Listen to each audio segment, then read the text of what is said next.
Let's be real for a second. Some World Cups were forgettable. Some were chaotic. But one of them? One was pure magic. We're talking about South Africa 2010, a tournament like no other. A World Cup that felt more like a celebration of life than just football. From the buzzing vuvuzelas to the Jabulani ball flying like a rocket, this World Cup had soul, energy, and moments we'll never forget. So sit back, because we're diving into why the 2010 World Cup might just be the most iconic of the 21st century. Let's go. Right from the opening ceremony, you knew this wasn't going to be a regular World Cup. The energy of the South African people was electric. Joyful. Loud. Proud. Vuvuzelas were everywhere, love M or hate M, they became the soundtrack of the tournament. Fans danced. They sang. They celebrated every match like it was a final, even if their team wasn't playing. This World Cup wasn't just hosted in South Africa, it was owned by South Africans. And that made it unforgettable. South Africa made history by becoming the first African nation to host a World Cup, and that brought a deep sense of pride, unity, and a chance to show the world the beauty and diversity of their country. Every city that hosted games, from Johannesburg to Cape Town, put its own vibrant culture on display. There were concerts, festivals, and fan parks packed with supporters from all over the globe, creating an unforgettable celebration of football and humanity. Now let's talk about the most controversial ball in World Cup history, the Adidas Jabulani. Players either loved it or absolutely hated it. Why? Because this thing moved like it had a mind of its own. Goalkeepers struggled with it. Free kicks were wild. It dipped, swerved, and spun in ways no one expected. Some scientists even studied the ball and found that its ultra-smooth surface caused unpredictable aerodynamics. It was too round. Too perfect. Which sounds funny, but for professionals used to standard behavior, it was chaos. But here's the thing, it was unforgettable. Even today, when you say Jabulani, football fans know exactly what you mean. Iconic?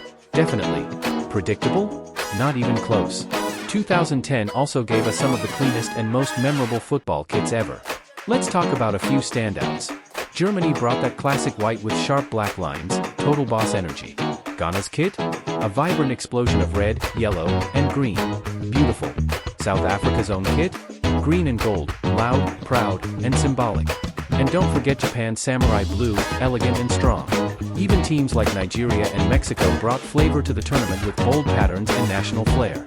It wasn't just about what happened on the pitch, it was also about how teams looked stepping onto it. Quick timeout, what's your favorite memory from the 2010 World Cup? Was it the vuvuzelas? The goals? The final? Drop a comment and tell us your favorite team, player, or kit from 2010. And while you're at it, hit that like button if you wish we could relive that tournament all over again. Alright, let's get back to it. Now, things got weirdly fun in 2010. Because who could forget Paul the Octopus?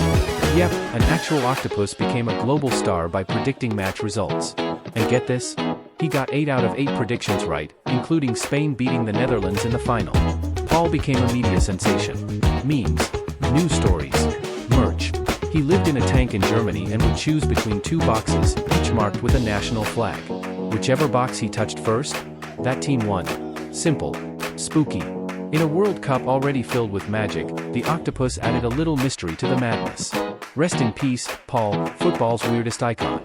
Let's talk stats. Top scorer? Thomas Müller of Germany, with 5 goals and 3 assists, earning him the Golden Boot. Most assists? That was also Müller. The guy was on fire. Most goals by a team? Germany again, with 16. Most watched game? The final, over 700 million viewers worldwide. But stats don't tell the whole story. Remember Sifawi Chabalala's goal in the opening match? A thunderbolt into the top corner. That celebration with the whole team dancing? Goosebumps. And how about Uruguay's deep run, led by Diego Forlan, who won the Golden Ball as the tournament's best player? Speaking of stars, we saw rising talents like Mesut Ozil, Andres Iniesta, and Luis Suarez make their mark on the world stage. This World Cup launched careers and cemented legends. And then, the final. Spain versus Netherlands. Rough match. Yellow cards flying everywhere. Tension through the roof. And then, in the 116th minute, Andres Iniesta scored that goal. 1-0. Spain wins their first ever World Cup. The players fall to the ground. The bench explodes. And a new football era begins. It wasn't just a win. It was vindication for years of beautiful, tiki-taka football. And Iniesta's celebration? Dedicated to his friend Danny Jarque, emotional, unforgettable. So now tell me, do you think 2010 was the most iconic World Cup of the century? Let's talk in the comments. I want to hear your memories, your favorite goals, your favorite jerseys, your hot takes. Drop it all below. And if you love this trip down memory lane, smash that like button, subscribe for more football stories, and don't forget to ring the bell so you don't miss the next one. Thanks for watching, and long live the magic of 2010.